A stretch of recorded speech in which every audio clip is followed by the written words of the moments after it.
Equinox. अभी solstice and equinox होता क्या है, तो ये होता क्या है वो पढ़ें उससे पहले ये होता क्यों है।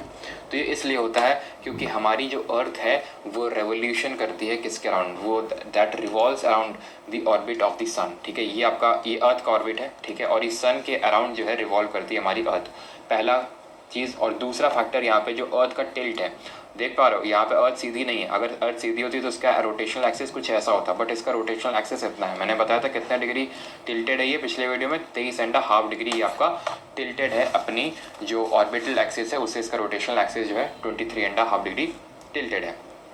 सबसे पहले तो एक चीज़ को ध्यान ये रखना तुम कि हम डे और नाइट का कॉन्सेप्ट देखते हैं, दिन और रात होती हैं, और एक हम सीजन्स का कॉन्सेप्ट देखते हैं। ठीक है, डे एंड नाइट का कॉन्सेप्ट और सीजन्स का कॉन्सेप्ट। तो जो डे एंड नाइट का जो कॉन्सेप्ट है या फिर जो डे नाइट होता है वो किस लिए होता है, इसके लिए दो फैक्टर होता है। सीजन्स किस लिए होते हैं, उसके लिए भी दो फैक्टर होते हैं।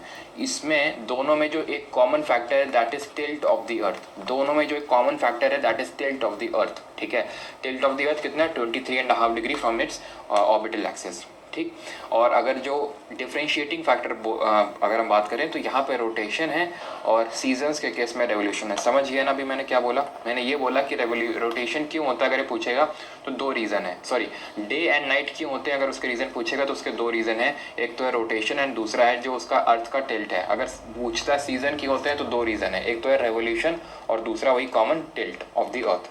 ठीक है, टिल्ट ऑफ इट्स एक्सिस। इतनी चीज़ समझिए बिकॉज ये क्वेश्चन आता है इसलिए मैंने यहाँ पे आपको चीज़ें बताई हैं। ठीक है, इसको मैं करता हूँ इरेज और फिर